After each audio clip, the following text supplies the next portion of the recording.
بسم اللہ الرحمن الرحیم۔ باب العلم انواریہ ایجوکیشنل سوسائٹی و جامعہ انواریہ حیدرآباد انڈیا کے زیر اہتمام اللہ تعالیٰ کے فضل و کرم سے شعب الایمان کا درس قسط وار جاری ہے۔ اس وقت شعب الایمان کے 14ویں باب میں ہم ہیں اور یہ 14واں باب محبت نبی کے بیان میں ہے۔ وہ باب فی حب النبی، یہ باب محبت نبی علیہ السلام کے بیان میں ہے۔ گفتگو جاری اس میں ہے کہ وہ مدائح رسول اللہ صلی اللہ علیہ وسلم کثیرت، اللہ کے رسول صلی اللہ علیہ وسلم کی مدحتیں بہت ہیں۔ ایسا امام بیہقی رحمۃ اللہ علیہ فرماتے ہیں، کہتے ہیں آپ صلی اللہ علیہ وسلم کے اس قدر مدائح ہیں کہ ان سب کا ضبط مشکل ہے۔ ہاں، کچھ مدائح کو آپ کے سامنے رکھا جاتا ہے۔ 3 مدائح کا بیان گزر چکا، چوتھی مدحت کی طرف اشارہ کرتے ہیں امام بیہقی رحمہ اللہ اپنے اس قول سے۔ وَمِنْهَا حُسْنُ خَلْقِهِ وَخُلُقِهِ وَكَرِيمُ خَصَائِلِهِ وَشَمَائِلِهِ وَكَرِيمُ خَصَائِلِهِ وَشَمَائِلِهِ۔ تو رسول اللہ صلی اللہ علیہ وسلم کی مدحت ان الفاظ میں بیان کر رہے ہیں کہ آپ صلی اللہ علیہ وسلم کی مدحت میں سے ایک حسن خلقہ و خلقہ و کریم خصائلہ و شمائلہ، رسول کائنات صلی اللہ علیہ وسلم کے شمائل شمار سے باہر ہیں۔ آپ صلی اللہ علیہ وسلم رسول کائنات، فخر موجودات محمد عربی صلی اللہ علیہ وسلم کو خالق ارض و سماء نے نسل انسانی کے لیے نمونہ کاملہ اور اسوہ حسنہ بنایا۔ قرآن پاک میں ہے وَلَقَدْ كَانَ لَكُمْ فِي رَسُولِ اللَّهِ أُسْوَةٌ حَسَنَةٌ۔ آپ صلی اللہ علیہ وسلم کے طریقے کو فطری طریقہ قرار دیا۔ محسن انسانیت صلوات اللہ علیہ وسلم کے معمولات زندگی ہی قیامت تک کے لیے شعار و معیار ہے۔ یہی وجہ ہے کہ سیرت النبی صلی اللہ علیہ وسلم کا ہر گوشہ تابناک، ہر پہلو روشن ہے۔ یوم ولادت سے لے کر روز رحلت تک کے ہر لمحہ کو قدرت نے لوگوں سے محفوظ کرا دیا ہے۔ آپ صلی اللہ علیہ وسلم کی ہر ادا کو آپ صلی اللہ علیہ وسلم کے متوالوں نے محفوظ کر رکھا ہے اور سند کے ساتھ تحقیقی طور پر ہم تک پہنچایا ہے، جیسا کہ ابھی آپ نے شعب الایمان میں سماعت فرمایا اور مزید سماعت فرمائیں گے۔ لہٰذا سیرت النبی صلی اللہ علیہ وسلم کی جامعیت و اکملیت پر کسی قسم کے شک و شبہ کی گنجائش نہیں ہے، بلکہ اس کی جامعیت و اکملیت ہر قسم کے شک و شبہ سے محفوظ ہے۔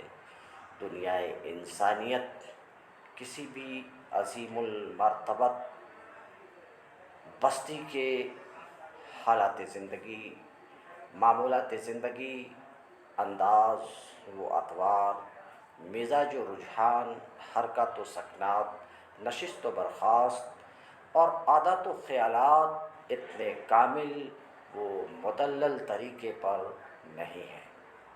جس طرح کہ ایک جزئیہ سیرت النبی صلی اللہ علیہ وسلم کا تحریری شکل میں دنیا کے سامنے ہے، یہاں تک کہ آپ سے متعلق افراد اور آپ صلی اللہ علیہ وسلم سے متعلق اشیاء کی تفاصیل بھی سند کے ساتھ سیرت و تاریخ میں ہر خاص و عام کو مل جائیں گی۔ اس لیے کہ اس دنیا فانی میں ایک پسندیدہ کامل زندگی گزارنے کے لیے اللہ رب العزت نے اسلام کو نظام حیات اور رسول خدا صلی اللہ علیہ وسلم کو نمونۂ حیات بنایا ہے۔ وہی طریقہ اسلامی طریقہ ہوگا جو رسول خدا صلی اللہ علیہ وسلم سے قولاً فعلاً منقول ہے۔ آپ صلی اللہ علیہ وسلم کا طریقہ سنت کہلاتا ہے، اور آپ صلی اللہ علیہ وسلم نے فرمایا من رغب عن سنتی فلیس منی، جس نے میرے طریقے سے اعراض کیا وہ مجھ سے نہیں ہے۔ عبادات و طاعات سے متعلق آپ کی سیرت طیبہ اور عادات شریفہ پر برابر لکھا اور بیان کیا جاتا رہتا ہے۔ دنیا میں ہر لمحہ ہر آن آپ صلی اللہ علیہ وسلم کا ذکر خیر کہیں نہ کہیں ضرور ہوگا۔ آپ صلی اللہ علیہ وسلم کی سیرت سنائی اور بتائی جاتی رہے گی، پھر بھی سیرت النبی صلی اللہ علیہ وسلم کا عنوان پرانا نہیں ہوگا۔ یہی معجزہ ہے سیرت النبی کا، اور یہی تفسیر ہے اللہ تعالیٰ کے قول وَرَفَعْنَا لَكَ ذِكْرَكَ کی۔ صحابہ کرام رضوان اللہ تعالیٰ علیہم اجمعین کی دنیا و آخرت میں کامیابی و سرفرازی کا عنوان اتباع سنت ہے۔ یہی اتباع ہر دور ہر زمانہ میں سربلندی اور خوش نصیبی کی کنجی ہے۔ اگر کسی کو عہد رسالت نہ مل سکا تو پھر ان کے لیے عہد صحابہ معیار عمل ہے، کیونکہ صحابہ کرام رضی اللہ عنہم اجمعین کی پاکیزہ جماعت سیرت النبی کا عملی پیکر ہے۔ ہر طرح سے پرکھنے جانچنے کے بعد ان کو نسل انسانی کے ہر طبقے کے واسطے ایمان و عمل کا معیار بنایا گیا ہے۔ خود رسول اللہ صلی اللہ علیہ وسلم نے ان کی تربیت فرمائی ہے، اور اللہ رب العالمین نے ان کے عمل و کردار، اخلاق و اطوار اللہ رب العزت نے ان کے عمل و کردار، اخلاق و اطوار، ایمان و اسلام اور توحید و عقیدہ، صلاح و تقویٰ کو بار بار پرکھا، پھر اپنی رضا و پسندیدگی سے ان کو سرفراز فرمایا۔ کہیں فرمایا اولئک الذین امتحن اللہ قلوبہم للتقویٰ، کہ یہی لوگ ہیں جن کے دلوں کے تقویٰ کو اللہ نے جانچا ہے۔ کہیں فرمایا آمنوا کما آمن الناس، اے لوگو ایسے ایمان لاؤ جیسے کہ محمد صلی اللہ علیہ وسلم کے صحابہ ایمان لائے ہیں۔ تو کہیں فرمایا اولئک هم الراشدون، یہی لوگ ہدایت یافتہ ہیں۔ یہ سب اس لیے کہ سیرت النبی صلی اللہ علیہ وسلم کا عکس جمیل تھے۔ ان کی عبادات میں ہی نہیں بلکہ چال ڈھال میں بھی سیرت النبی صلی اللہ علیہ وسلم کا نور جھلکتا تھا۔ یہی سبب ہے کہ خود رسول کائنات صلی اللہ علیہ وسلم نے فرمایا اصحابی کالنجوم بأیہم اقتدیتم اہتدیتم، میرے صحابہ ستاروں کی طرح ہیں، جن سے بھی اقتداء و محبت کا تعلق جما لو گے ہدایت پا جاؤ گے۔ یہ حقائق آپ سن رہے ہیں، احادیث کریمہ آپ سماعت فرما رہے ہیں کہ اللہ کے رسول نے صحابہ کرام کو ستارے کہا اور یہ فرمایا کہ جس کسی کی پیروی کرو گے تم ہدایت پا لاؤ گے۔ مگر آج ہمارے دور میں بہت سے ایسے لوگ ہیں جو اپنے آپ کو سنی مسلمان کہتے ہیں اور صحابہ کو برا بھلا کہتے ہیں، صحابہ کرام کو برا بھلا کہتے ہیں۔ صحابہ کرام میں بالخصوص حضرت امیر معاویہ رضی اللہ تعالی عنہ کو برا بھلا کہتے ہیں اور ان کی برائی کرنے پر بہت مگن ہوتے ہیں، تو بہت سے صحابہ کرام کو برا بھلا کہتے ہیں۔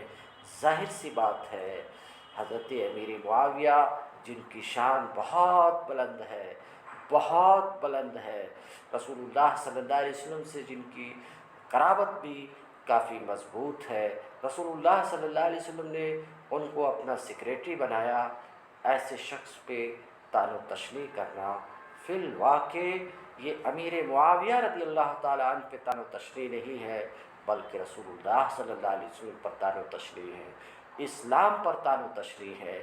اس لیے اسلامی بھائیوں، ایسے لوگوں کو پہچانیے جو صحابہ کرام کو مشکوک بنا کر کے آپ پیش کرتے ہیں۔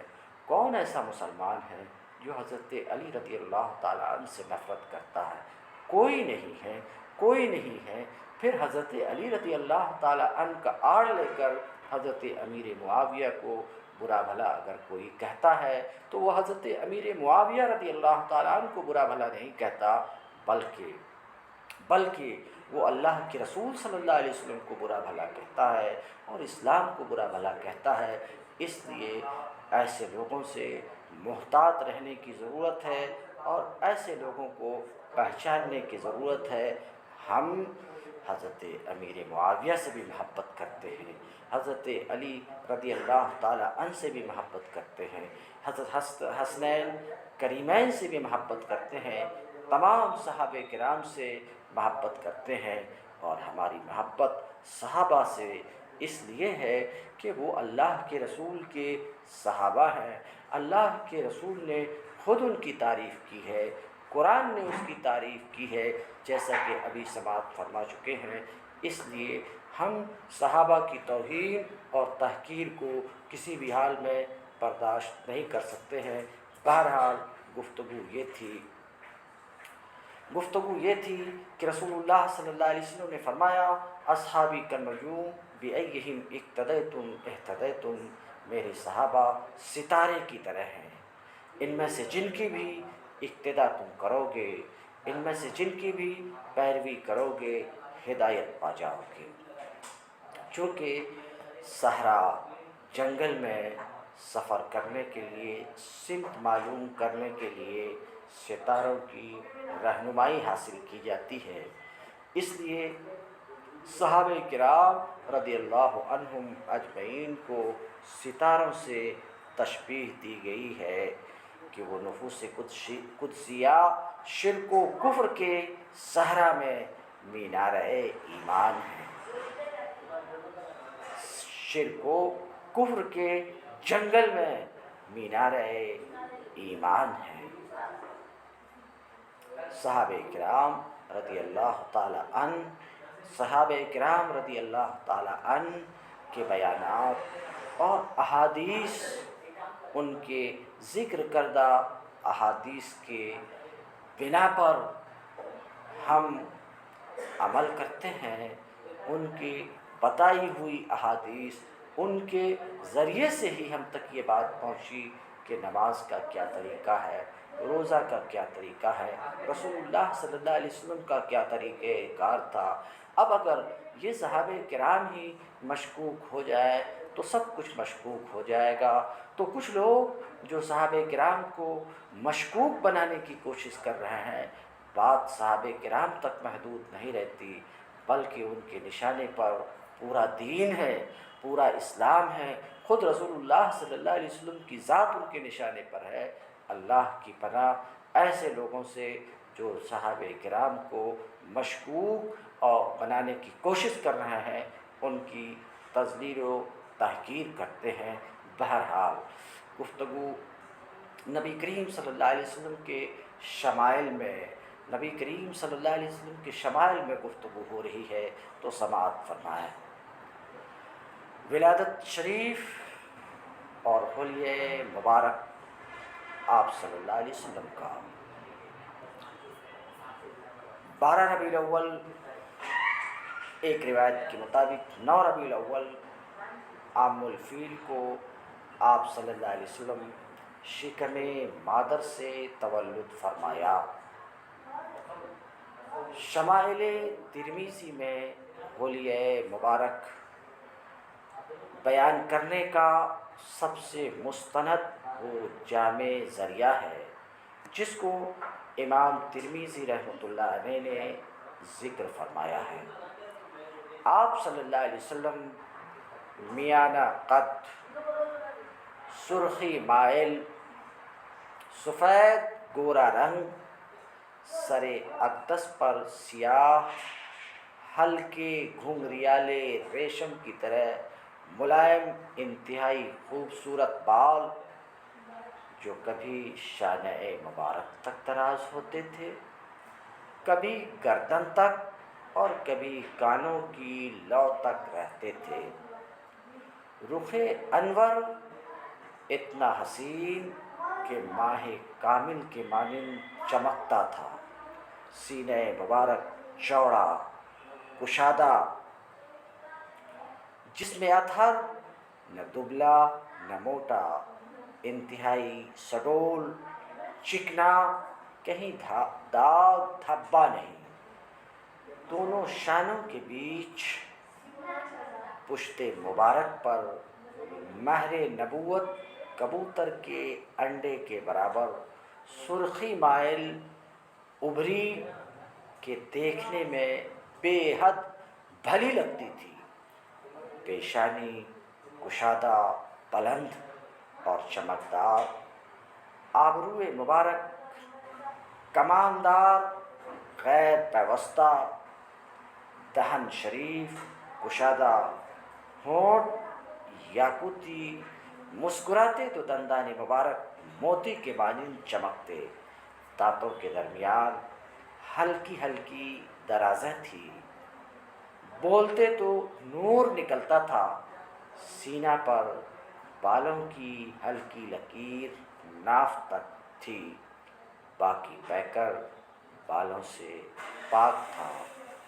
صحابہ کا اتفاق ہے کہ آپ جیسا خوبصورت نہیں دیکھا گیا۔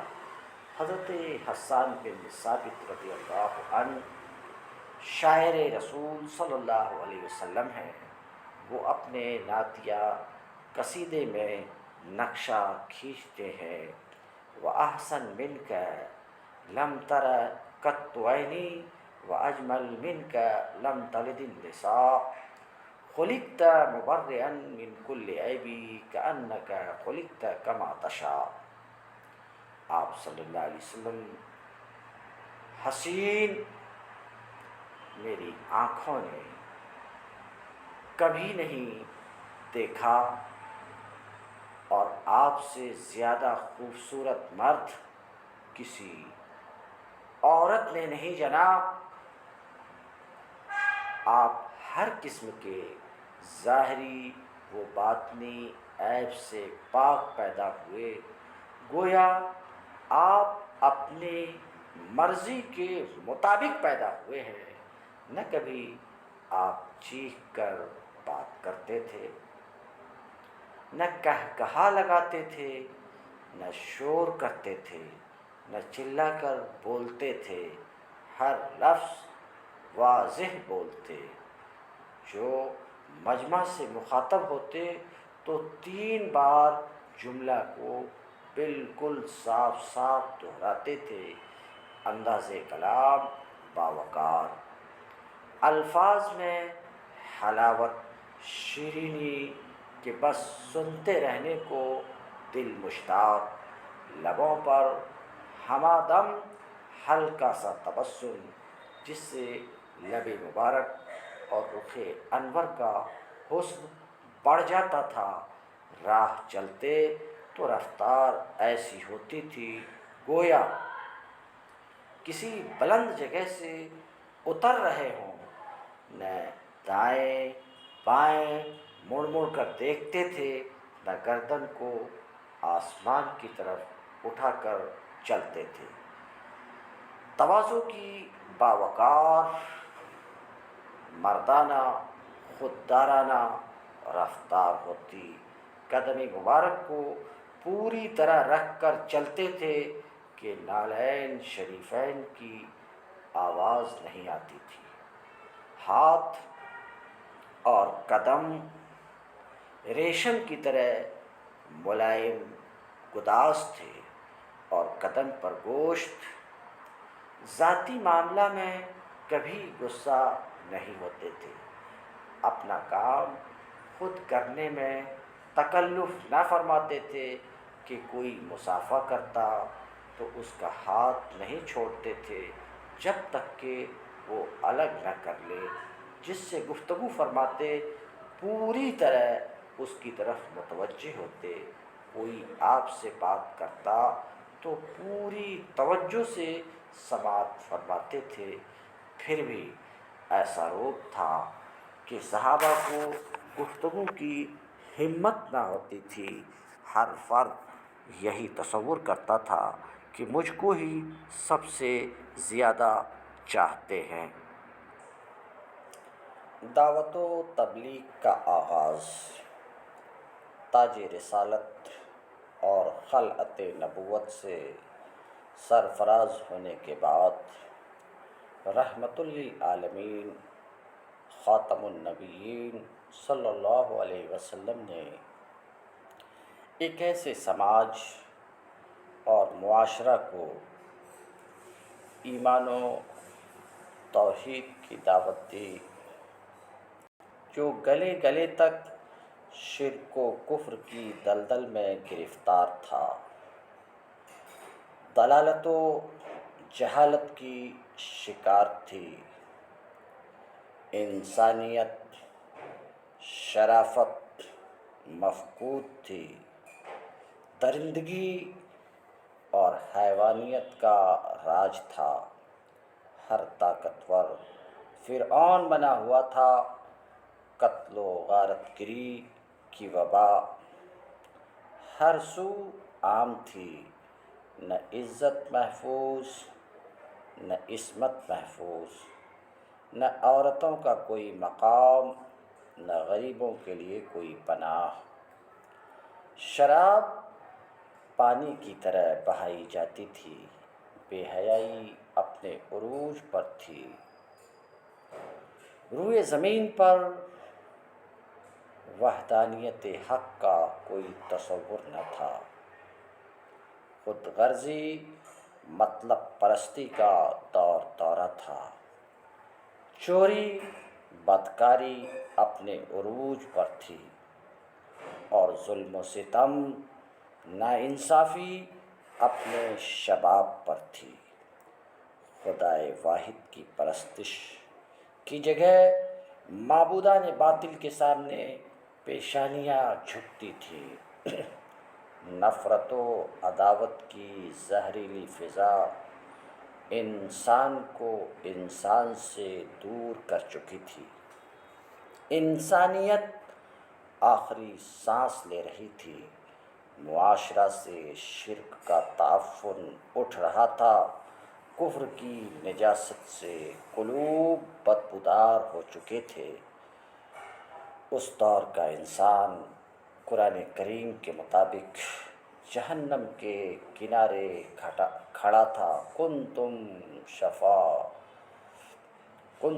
شفا جرف حار او کما قال اللہ تعالی، ہلاکت سے دوچار ہونے کے قریب کہ رحمت حق کو رحم آیا، اور کوہ صفا سے صدیوں بعد انسانیت کی بقا کا اعلان ہوا کہ یا ایھا الناس قولوا لا الہ الا اللہ تفلحوا، اے لوگو لا الہ الا اللہ محمد الرسول اللہ پر ایمان لاؤ، فلاح و صلاح سے ہمکنار رہو گے۔ یہ آواز نہیں تھی بلکہ ایوان باطل میں بجلی کا کڑکا تھا۔ وہ بجلی کڑکا تھا یا صوت ہادی عرب کی زمیں جس نے ساری ہلا دی، یہی آواز حق ایک عظیم الشان انقلاب کی ابتدا تھی جس نے دنیائے انسانیت کی تاریخ بدل دی۔ یہ اعلان توحید کی حیات نو کا پیغام تھا جس نے مردہ دل عربوں میں زندگی کی نئی روح پھونک دی، اور پھر دنیا نے وہ منظر دیکھا جس کا تصور بھی نہ تھا کہ قاتل عادل بن گئے، بت پرست بت شکن بن گئے، ظلم و غصب کرنے والے حق پرست اور رحم دل بن گئے۔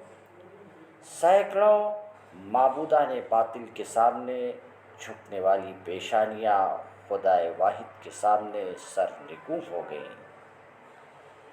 عورتوں کو جانور سے بدتر جاننے والے، قطع رحمی اور کمزوروں پر ستم ڈھانے والے، عورتوں کے محافظ، صلہ رحمی کے خوگر اور کمزوروں کا سہارا بن گئے۔ نفرت و عداوت کا آتش فشاں سرد ہو گیا، محبت و اخوت کی فصل بہارا آ گئی۔ راہبر اور ظالم عدل و انصاف کے بیانبر بن گئے۔ جو نہ تھے خود راہ پر اوروں کے ہادی بن گئے۔ کیا نظر تھے جس نے مردوں کو مسیحا کر دیا۔ پھر دنیا نے دیکھا کہ ایک امی لقب اعلیٰ نسب رسول کے فداکاروں نے ایمان و توحید کی تاریخ مرتب کر ڈالی، عدل و انصاف کے لازوال نقوش چھوڑے، وحدت مساوات کی لافانی داستان رقم کر دی، فتوحات کی انوکھی تاریخ لکھ دی، جہاں بانی و حکمرانی کے مثالی اصول مرتب کیے، عفت و پاک دامنی کا ریکارڈ چھوڑ گئے، وفاداری فداکاری کی انمٹ تحریر دیے، عظمت و رفعت کے ان بلندیوں پر پہنچے جہاں سے اونچا مقام صرف انبیاء و مرسلین کو نصیب ہو سکتا ہے۔ ایسا انقلاب دنیا نے کب دیکھا تھا اور کہاں سنا تھا؟ صبر و استقامت۔ رسول اللہ صلی اللہ علیہ وسلم نے دعوت حق اور اعلان توحید کی راہ میں اپنے ہی لوگوں کے ایسے مصائب و آلام دیکھے کہ کوئی اور ہوتا تو ہمت ہار جاتا، مگر آپ صبر و استقامت کے کوہ گرا تھے۔ دشمنان اسلام نے قدم قدم پر آپ کو ستایا، جھٹلایا، بہتان لگایا، مجنوں اور دیوانہ کہا، ساحر و کاہن کا لقب دیا، راستوں میں کانٹے بچھائے، جس میں اطہر پر غلاظت ڈالی، لالچ دیا، دھمکیاں دی، اقتصادی ناکہ بندی اور سماجی مقاطعہ اور بائیکاٹ کیا۔ آپ کے شیدائیوں پر ظلم و ستم اور جبر و استبداد کے پہاڑ توڑے، نئے لرزہ خیز عذاب کا جہنم کھول دیا کہ کسی طرح حق کا قافلہ رک جائے، حق کی آواز دب جائے، مگر دور انقلاب شروع ہو گیا تھا، توحید کا نعرہ بلند ہو چکا تھا، اس کو غالب آنا تھا۔ یریدون لیطفئوا نور اللہ بافواہہم واللہ متم نورہ متم نورہ ولو کرہ الکافرون ولو کرہ الکافرون۔ کفار چاہتے ہیں کہ اللہ کے نور ایمان و اسلام کو اپنی پھونکوں سے بجھا دیں، اور اللہ پورا کرنے والا ہے اپنے نور کو، اگرچہ کفار ناپسند کریں۔ خود رسول اللہ صلی اللہ علیہ وسلم کا ارشاد گرامی ہے، ابتلا و آزمائش میں جتنا مجھ کو ڈالا گیا کسی اور کو نہیں ڈالا گیا۔ ما اوذی نبی بما اوذیت، جس قدر مجھے ابتلا اور آزمائش میں ڈالا گیا کسی اور نبی کو اتنی آزمائش میں، اتنی اذیت میں نہیں ڈالا گیا۔ اسی طرح آپ کے صحابہ پر جتنے مظالم ڈھائے گئے کسی اور امت میں نہیں ڈھائے گئے۔ جب مکہ کی سرزمین آپ صلی اللہ علیہ وسلم اور آپ کے صحابہ کرام پر بالکل تنگ کر دی گئی، تب بحکم الہی آپ نے مدینے کی طرف ہجرت فرمائی، اور صحابہ کرام نے اللہ کے لیے اپنے گھر بار، آل و اولاد، زمین و جائیداد سب کو چھوڑ چھاڑ کر حبشہ و مدینہ کا رخ کیا۔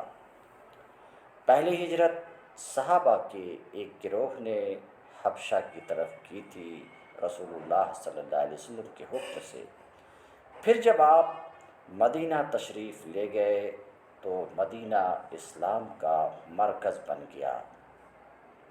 ہجرت رسول کے بارے میں علماء کرام کے اقوال کثیر سے ہیں۔ رسول اللہ صلی اللہ علیہ وسلم کی اس ہجرت سے سب سے پہلی بات یہ ثابت ہوتی ہے کہ دعوت اور عقیدہ کی خاطر ہر عزیز اور ہر مانوس و مرغوب شے اور ہر اس چیز کو جس سے محبت کرنے، جس کو ترجیح دینے اور جس سے بہر صورت وابستہ رہنے کا جذبہ انسان کی فطرت سلیم میں ہے، بے دریغ قربان کیا جا سکتا ہے۔ لیکن ان دونوں اول ذکر چیزوں یعنی دعوت و عقیدہ کو ان میں سے کسی چیز کے لیے ترک نہیں کیا جا سکتا۔ نبی رحمت اور ہجرت رسول صلی اللہ علیہ وسلم کا یہی پیغام آج بھی مسلمانوں کے سامنے ہے کہ ایمان و عقیدہ اور دعوت و تبلیغ کسی بھی صورت میں ترک کرنا گوارا نہ کریں۔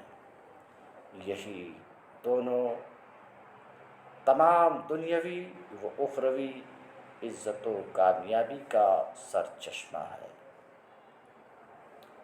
ہجرت رسول صلی اللہ علیہ وسلم کے بعد ایک طرف نبی کریم صلی اللہ علیہ وسلم کو دعوت اسلام کی تحریک میں کشادہ میدان اور مخلص معاون افراد ملے، جس کے باعث قبائل عرب میں تیزی سے اسلام پھیلنے لگا، تو دوسری جانب مشرکین مکہ اور یہود مدینہ کی برپا کردہ لڑائیوں کا سامنا بھی تھا۔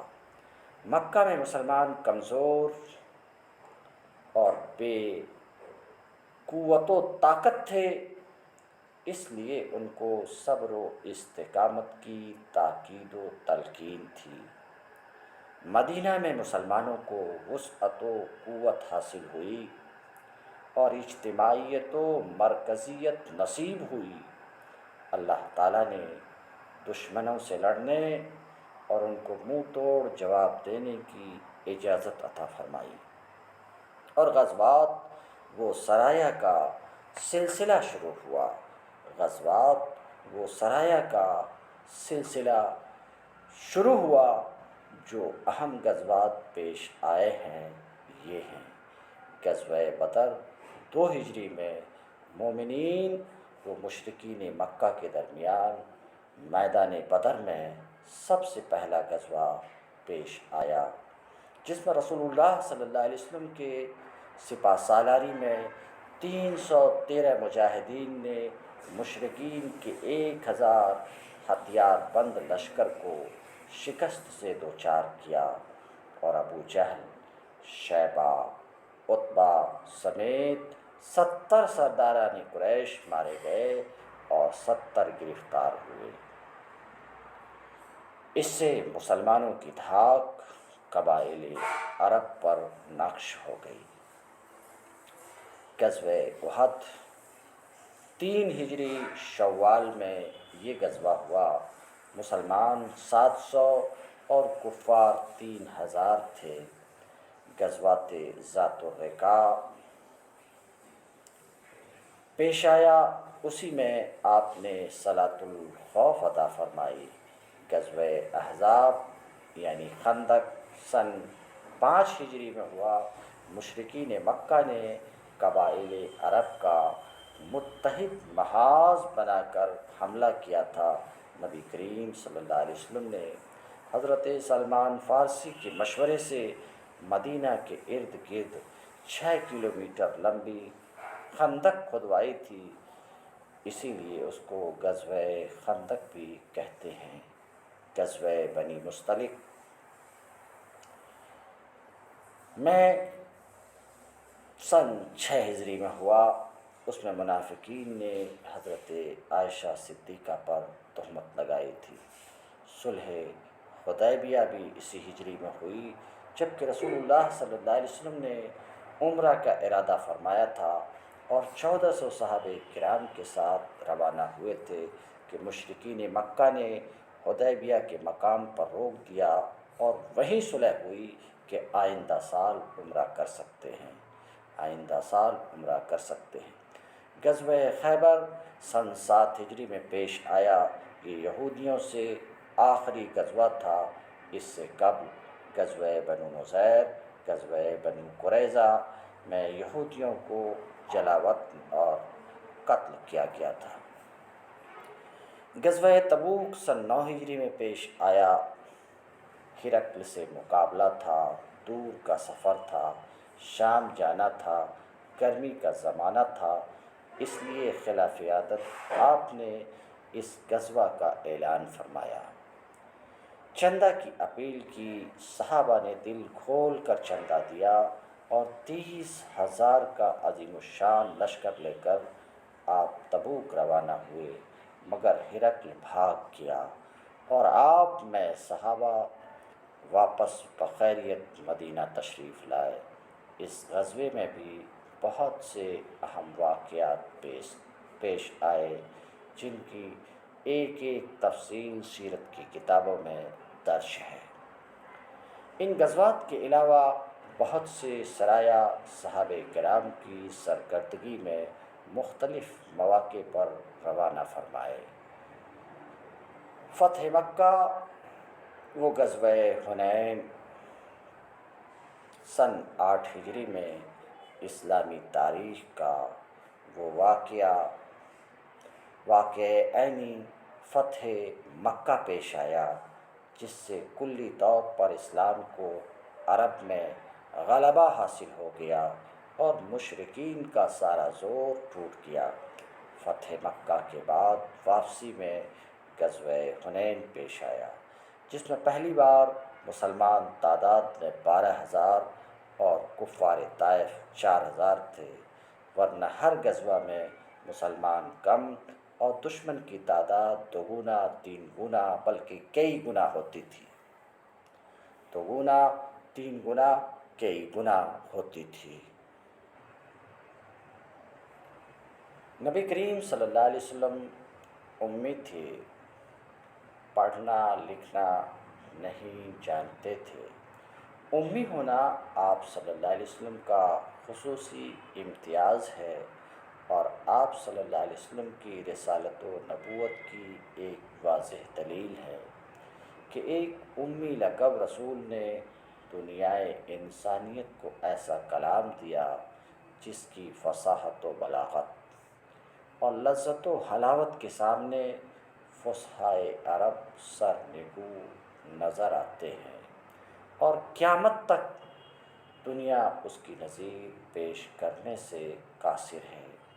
لہٰذا جب قرآن مجید کی آیات کریمہ آپ صلی اللہ علیہ وسلم کے قلب اطہر پر نازل ہوتی تھی تو آپ صلی اللہ علیہ وسلم مختلف صحابہ کرام سے ان کی کتابت کرواتے تھے۔ کاتبین وحی کے اسماء اس طریقے سے ہیں، نیز انہی میں سے خطوط و فرامین لکھنے والے ہیں حضرت ابوبکر صدیق، حضرت عمر بن خطاب، عثمان بن عفان، علی بن ابی طالب، عامر بن فہیرہ، عبداللہ بن ارقم، ابی بن کعب، ثابت بن قیس بن شماس، خالد بن سعید، حنظلہ بن ربیع، زید بن ثابت، معاویہ بن ابی سفیان، شرجیل بن حسنہ رضی اللہ عنہم، جن کو خصوصیت حاصل تھی، حضرت زید بن حارثہ اور ان کے صاحبزادے حضرت اسامہ بن زید رضی اللہ عنہما سے حد درجہ پیار فرماتے تھے۔ جب زید بن حارثہ کہیں سفر سے واپس آتے تو فرط شوق سے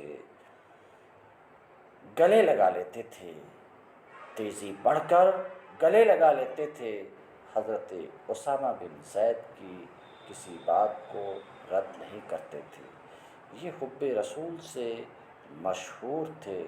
صحابہ کرام رضوان اللہ اجمعین ان سے سفارش کراتے تھے۔ حضرت سلمان فارسی رضی اللہ تعالی عنہ کو بہت عزیز رکھتے تھے۔ فرمایا، سلمان منا، اہل بیت سلمان من اہل بیت کے سلمان ہم اہل بیت میں سے ہیں، سلمان ہم اہل بیت میں سے ہیں۔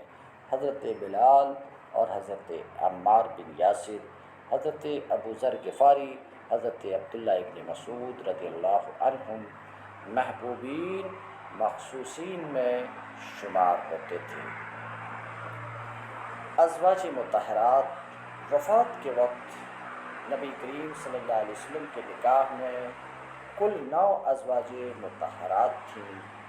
یہ بیویاں تھیں جن کے فضائل قرآن کریم میں آئے ہیں کہ تم عام عورتوں کی مانند نہیں ہو، یا نساء النبی لستن کاحد من النساء، سورہ احزاب۔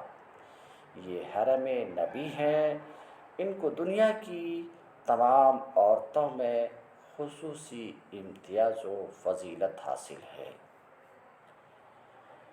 آپ کے ازواج مطہرات میں حضرت سودا بن زمعہ رضی اللہ عنہا، ان سے قبل ہجرت نکاح فرمایا۔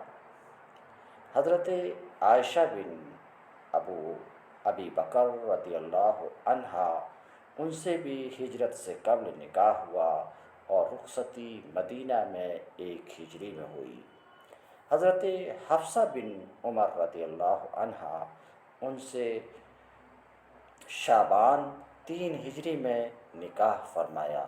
حضرت ام سلمہ بن ابی امیہ رضی اللہ عنہا، ان سے شعبان 3 ہجری میں نکاح فرمایا۔ حضرت زینب بن جحش رضی اللہ عنہا، ان سے 5 ہجری میں نکاح فرمایا۔ یہ نبی کریم صلی اللہ علیہ وسلم کی پھوپھی زاد بہن تھی۔ حضرت ام حبیبہ بنت ابی سفیان رضی اللہ عنہا، ان سے 6 ہجری میں نکاح فرمایا، اور خلوت 7 ہجری میں ہوئی۔ حضرت جویریہ بنت حارث رضی اللہ عنہا، ان سے بھی آپ نے نکاح فرمایا۔ حضرت میمونہ بنت حارث رضی اللہ عنہا، ان سے 7 ہجری میں نکاح فرمایا۔ حضرت صفیہ بن حوی بن اخطب رضی اللہ عنہا، ان سے 8 ہجری میں نکاح فرمایا۔ یہ یہودی سردار اور بڑے عالم کی صاحب زادی تھی۔ حضرت خدیجۃ الکبریٰ بنت خویلد رضی اللہ عنہا، آپ صلی اللہ علیہ وسلم نے سب سے پہلے انہی کی خواہش و پیغام پر نکاح کیا تھا، جبکہ آپ کی عمر شریف 25 سال تھی اور وہ بیوہ 40 سال کی باعزت مالدار خاتون تھی۔ آپ صلی اللہ علیہ وسلم کی تمام اولاد سوائے حضرت ابراہیم کے انہی کے بطن سے ہیں۔ یہ ہجرت سے قبل وفات پا گئی تھی۔ نبی کریم صلی اللہ علیہ وسلم ان کی بہت قدر فرماتے تھے، ہمیشہ یاد کرتے رہے۔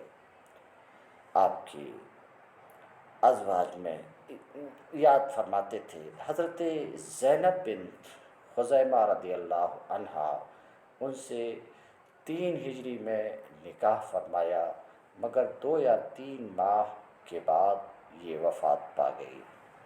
رسول اللہ صلی اللہ علیہ وسلم کی اولاد، نبی کریم صلی اللہ علیہ وسلم کی تمام اولاد سوائے حضرت ابراہیم بن محمد علیہ السلام کے حضرت خدیجہ رضی اللہ عنہا سے ہیں۔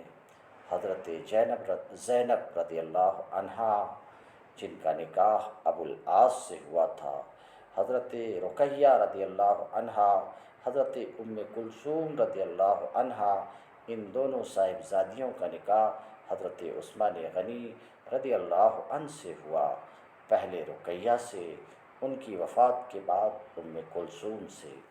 حضرت فاطمہ رضی اللہ عنہا، یہ نبی کریم صلی اللہ علیہ وسلم کی سب سے چھوٹی اور سب سے محبوب صاحبزادی تھی۔ ان کا نکاح حضرت علی کرم اللہ وجہہ سے ہوا تھا۔ انہی صاحبزادی سے آپ صلی اللہ علیہ وسلم کا سلسلہ نسب چلا ہے۔ حضرت حسن اور حضرت حسین رضی اللہ عنہما انہی کے بطن سے ہیں اور رسول اللہ صلی اللہ علیہ وسلم کے سلسلے کو جاری رکھنے والے ہیں۔ حضرت عبداللہ، جن کا لقب طاہر اور طیب ہے، اور حضرت قاسم، یہ دونوں صاحبزادے بھی حضرت خدیجہ رضی اللہ عنہا کے بطن سے تھے۔ ہجرت سے قبل مکہ میں وفات پائے۔ حضرت قاسم حضرت ماریہ قبطیہ رضی اللہ عنہا کے وطن سے تھے، یہ 2-3 سال بعد وفات پائے۔ سیرت النبی کی یہ ایک جھلک ہے۔ سیرت مبارکہ کا مطالعہ اس لیے ضروری ہے کہ اس کے بغیر آپ صلی اللہ علیہ وسلم کو ایک مسلمان نمونہ کامل بنانے پر قادر نہیں ہوگا۔ جہاں داعیے برحق ہیں آپ صلی اللہ علیہ وسلم، وہیں انسان کامل ہیں۔ آپ شوہر بھی ہیں، آپ باپ بھی ہیں، آپ خسر بھی ہیں، آپ داماد بھی ہیں، آپ تاجر بھی ہیں، آپ قائد بھی ہیں، آپ سپہ سالار بھی ہیں، آپ مظلوم بھی ہیں، آپ مہاجر بھی ہیں، آپ نے زخم بھی کھائے، آپ نے مشقت بھی جھیلی، آپ نے بھوک بھی برداشت کی، آپ نے بکریاں بھی چرائیں، آپ نے سیادت بھی فرمائی، آپ نے معاملات بھی کیے، آپ نے لین دین بھی فرمایا، آپ نے قرض بھی لیا، آپ نے ایک انسان کی حیثیت سے معاشرہ کا ہر وہ کام کیا جو ایک انسان فطری طور پر کرتا ہے۔ اس لیے آپ کو نمونہ بنائے بغیر نہ کوئی کامیاب شوہر، خسر، داماد، تاجر و سپہ سالار بن سکتا ہے، اور نہ ہی حق تعالیٰ کی کما حق کو اپنی طاقت بھر اطاعت و عبادت کر سکتا ہے۔ آپ صلی اللہ علیہ وسلم کی سیرت طیبہ حیات انسانی کے ہر گوشے کا کامل احاطہ کرتی ہے۔ وَمِنْهَا حُسْنُ خَلْقِهِ وَخُلْقِهِ، اور آپ کے مدائح میں سے آپ کی مدحتوں میں سے آپ کی صورت کا حسین ہونا اور آپ کی سیرت کا بھی حسین ہونا ہے، جس کی قدر تفصیل ابھی آپ کے سامنے رکھی گئی۔ وَكَرِيمُ خَصَائِلِهِ وَشَمَائِلِهِ، اور آپ کے خصائل و عادات کا کریم ہونا آپ کے مدائح میں سے ہے، جو کسی قدر تفصیل کے ساتھ ابھی آپ کے سامنے رکھی گئی۔ وَمِنْهَا بَيَانُهُ وَفَصَاحَتُهُ، وقولہ علیہ السلام اوتیت جوامع الکلم واختصر للحدیث اختصارا۔ آپ کے مدائح میں سے آپ کی فصاحت و بلاغت، یعنی آپ کا فصیح و بلیغ ہونا۔ آپ کا یہ فرمان اوتیت بجوامع الکلم، کہ میں تکلم کی جامعیت عطا کیا گیا ہوں، میرے لیے بات مختصر کر دی گئی ہے۔ واختصر للحدیث اختصارا، میرے لیے بات مختصر کر دی گئی ہے۔ انتہائی مختصر کلام میں میں بڑی وسیع معنی کی ادائیگی کر دیتا ہوں۔ اللہ تعالیٰ نے اس مدحت سے بھی مجھے نوازا ہے۔ وَمِنْهَا حُبُّهُ عَلَىٰ أُمَّتِهِ وَرَأْفَتُهُ بِهِمْ وَمَا سَاقَ اللَّهُ تَعَالَىٰ بِهِ إِلَيْهِمْ مِنَ الْخَيْرَاتِ الْعَظِيمَةِ فِي الدُّنْيَا، وَعَرْضُهُمْ لَهُ مِنْ شَفَاعَتِهِ لَهُمْ فِي الْآخِرَةِ۔ آپ صلی اللہ علیہ وسلم کا اپنی امت پر رحیم ہونا اور شفقت کرنا، یہ آپ کے مدائح میں سے ہے۔ اسی طریقے سے آپ کے مدائح میں سے ہے، اللہ تعالیٰ نے نبی کریم صلی اللہ علیہ وسلم کے ساتھ لوگوں کی طرف دنیا میں جو عظیم بھلائیاں بھیجی ہیں، عظیم بھلائیاں بھیجی ہیں، اور آخرت میں آپ صلی اللہ علیہ وسلم کا تمام امتوں کے لیے سفارش کرنا، یہ بھی آپ کے مدائح میں سے ہے، جس کی تعبیر شفاعت کبریٰ سے کی جاتی ہے، جس کا تفصیلی بیان ماسبق میں گزر چکا ہے۔ ماسبق کے کسی درس میں اس کی تفصیل میں رکھ چکا ہوں۔ آپ صلی اللہ علیہ وسلم کا دنیا سے بے رغبت ہونا، آپ صلی اللہ علیہ وسلم کا دنیا سے وَمِنْهَا زُهْدُهُ فِي الدُّنْيَا وَصَبْرُهُ عَلَىٰ شَدَائِدِهَا وَمَصَائِبِهَا، آپ صلی اللہ علیہ وسلم کا دنیا سے بے رغبت ہونا، آپ صلی اللہ علیہ وسلم کا دنیا کے شدائد و مصائب پر صبر کرنا،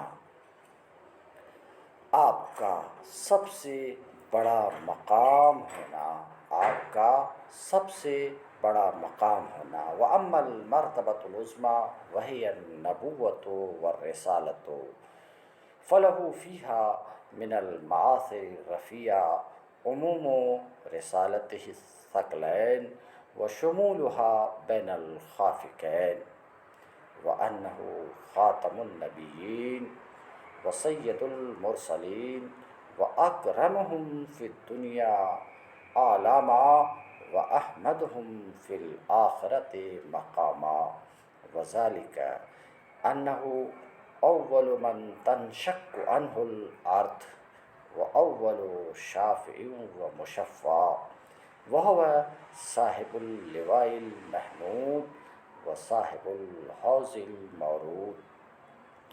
وأقسم الله بحياته ولم يخاطبه باسمه في القرآن ولا كنيته، بل دعاه باسم النبوة والرسالة واصطفاه بذلك على الجماعة۔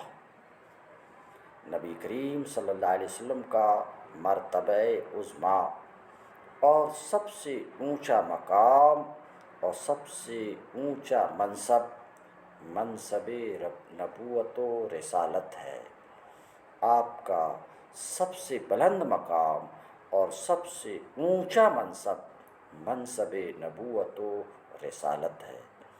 اس منصب میں آپ صلی اللہ علیہ وسلم کے بڑے بلند عظمت کے نشانات ہیں اور بڑی عظمتیں اور خوبیاں ہیں۔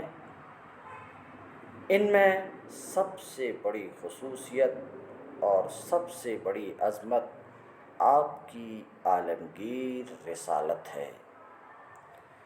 آپ صلی اللہ علیہ وسلم کی رسالت کا جنات اور انسانوں کے لیے عام ہونا ہے۔ عموم و رسالت الثقلین، کہ آپ جن اور انس دونوں کے لیے رسول بنا کر بھیجے گئے۔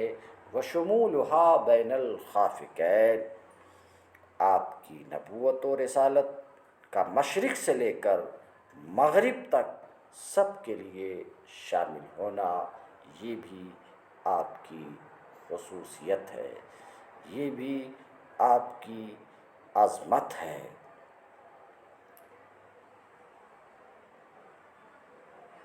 وَأَنَّهُ خاتم النبیین وسید المرسلین، آپ کی ایک خصوصیت یہ ہے کہ آپ خاتم النبیین ہیں، سب سے آخری نبی ہیں کہ آپ کے بعد کوئی اور نبی بحیثیت آپ کے بعد کوئی نبی کوئی نئی شریعت لے کر نہیں آنے والا ہے۔